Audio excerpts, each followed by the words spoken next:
And next we have Executioner, Reign of Blood, a LitRPG novel, Chasms of Corruption, book number 2, written by Edwin McCrae. It is 330 pages, $4.99. It is available on Kindle Unlimited, and here's the author's description. Warning, this description contains spoilers for Warlock, Reigns of Blood. Mark isn't the only player in Reign of Blood. Arix the Damned has been torn from his real life as a celebrity gamer and enslaved by Reiver Inquisitor. His agile, axe-wielding executioner class fits him like a gauntlet, but Arix is helpless to escape the Inquisitor's collar as she forces him to explore the Barrens in search of 3 sacrificial altars with apocalyptic powers. All that changes when his flight from a boss fight puts him in the path of Mark, Vari, Braemar and Citadel. But while the Warlock strives to complete the Chasms of Corruption quest and protect Garland from the Inquisitor Karina's cataclysmic designs, the Executioner has other plans. Arix just wants to go home. Capturing Karina is the key to that, and though Mark seems determined to live and die in a fantasy land of Reign of Blood, Arix wants him to wake up from his digital delusion, and he's going to make Mark face reality, whether the Warlock likes it or not. If you love... Oh, and then the rest is just... Yeah, just... If you love this, try this. Okay. And that is honestly a really honest plot, and it kind of spoils some stuff, to be honest. Okay, the novel on the whole is enjoyable, but I liked it less than book 1. The story has good characters, good character actions. There's, again, a separate villain narrative, which I always enjoyed.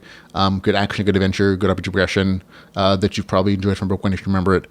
However, a couple things in this story just made it less enjoyable than book 1 for me. One, there's no recap. And it's been about, I think, 8 months since book 1 came out, and I've read a ton of stuff since then. And so it was really hard for me to remember who anybody was, what the plotline was, and why I should care about these characters. It comes back eventually, but again, it's kind of a long lead into where I was like, oh yeah, those people, that's right, I like them for some reason. Why is that? Oh yeah, that just took a little while. This was especially the case with like a death of a certain character, which is a little spoiler, but I'm mentioning just because I didn't care about the death, and I think that's a sad note in that a simple recap would have like refreshed my memory by why this person is important, why their death should be super impactful, because that didn't occur in the novel for me. That death didn't have the impact I think that was desired, which is unfortunate because anytime you kill a character, it should have an impact. 2, the new character is very hard to like in any way, and his arc does not end satisfyingly, for me at least, especially considering what he does in the story, which is kind of hinted at in the novel description. And 3rd, the ending in general just wasn't satisfying. The bad guys, while very dark and bad people, they didn't get their just desserts. Their ending wasn't equal to all the bad stuff they did and the betrayals that occurred. And part of that is the fact that the novel is meant to end a particular arc, even though it's a two book series so far. This book is meant to end a particular arc in this series, and it's supposed to wrap up this arc so that can set up future stories or just end kind of the storyline to a degree.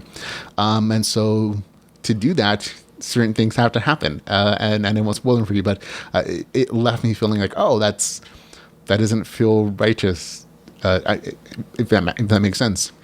Overall, though, the story is still good. Like I said, a lot of good elements from book 1 still exist.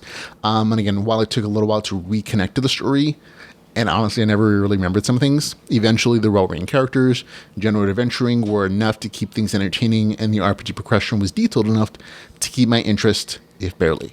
For me, it gets a score of 7.1 out of 10, which is like the lowest of the good scale for me, but it's still enjoyable. I'm not saying it's badly written or anything like that. It's just, there were issues for me that made it harder to reconnect.